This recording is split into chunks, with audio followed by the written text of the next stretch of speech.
Emily, I'm so excited for you. I know that this is a big invitation from your family to get involved in philanthropy. Definitely.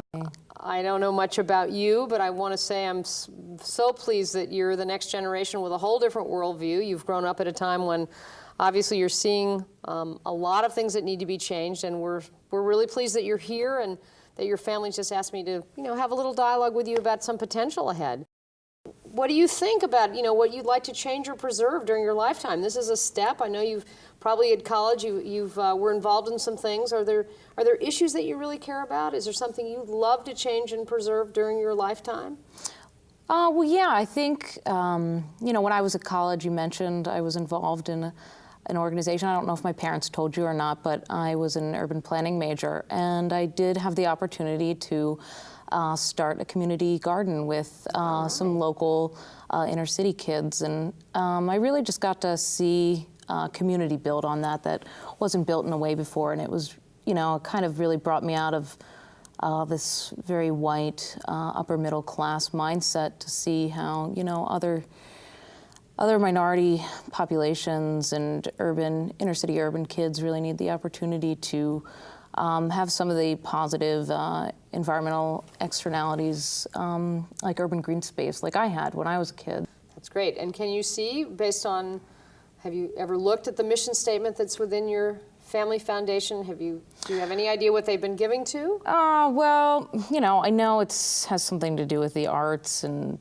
historic preservation, and I think it's, just giving money back to a lot of white people with money, as far as I know, and as far as looking at some of the pictures of these mansions they've restored.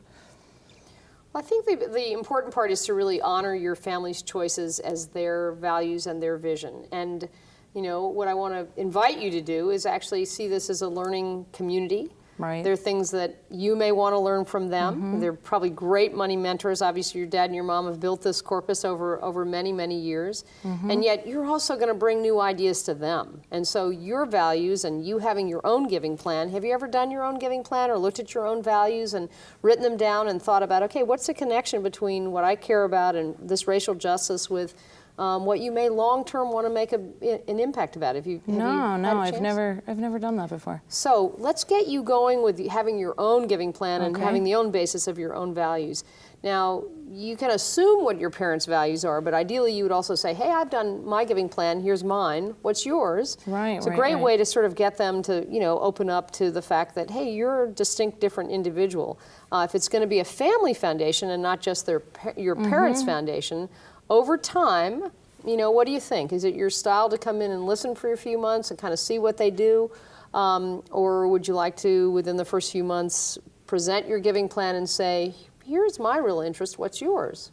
I never thought about it that way. I think what you're saying is really important. I think I should definitely, start to observe and see what's actually going on, and then maybe start presenting these issues and, introducing my parents and my dad especially to, new topics that could be applied to the arts and historic preservation, and maybe go deeper into, community planning and things like that.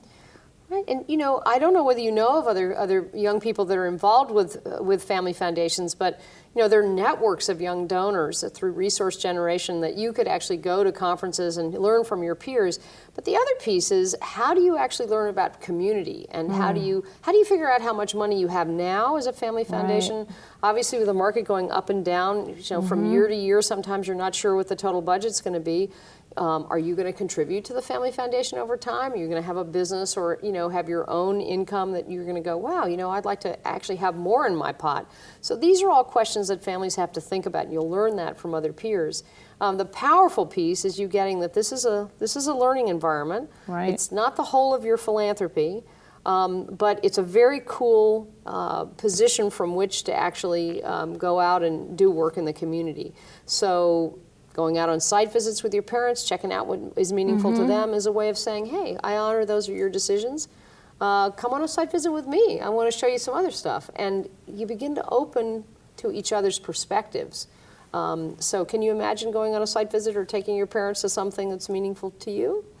Yeah, definitely. I think it would be a little bit of a shock for them to come in downtown with me. But I think that would be a really great idea. I mean, I never really introduced my parents to these types of ideas and really shared that, my bigger values with them. So I think that's a really great idea. Where do you really think I should go next with this? I think a key piece is to read the mission statement of the foundation and to really look at the grants that your family have made, to ask the finance chair or the treasurer to really give you a report so that you actually know really what you're talking about, how much money do you have to work with, and then to really ask more questions. Think of questions you could ask each your mom and dad. Make sure you know what their intention was when it was formed, when Family Foundation was formed. If they're open, for instance, think about this. If you'd like to make some recommendations over time, if they're open to actually beginning to consider some other issues that you might recommend. And I think to start with saying, I'd love to go on a couple of site visits to some of the projects that have been most meaningful to you. They're going to open to your ideas much more if you earnestly are open to theirs. Yeah. And then equip yourself with your own giving plan. Begin to get your own group of advisors, financial and community advisors, who can help you on the issues that you may be thinking about participating in. Mentors that are actually involved in community gardening, economic justice, human rights, the kinds of things long-term that you may be wanting to give to. So how does that sound, just to begin to have a few exercises of, the giving plan yourself, looking at the mission statement, and figuring out a list of questions that you'd like to ask your family. For the next 3 months, I'd just like to suggest we meet again, and you share what you've had a chance to learn. Call me 24/7. Meanwhile, I'm just excited for you about the possibilities ahead here. Well, thank you very much, Tracy. I really thank you for just putting this all in new light for me. Go, girl, go. Thank you.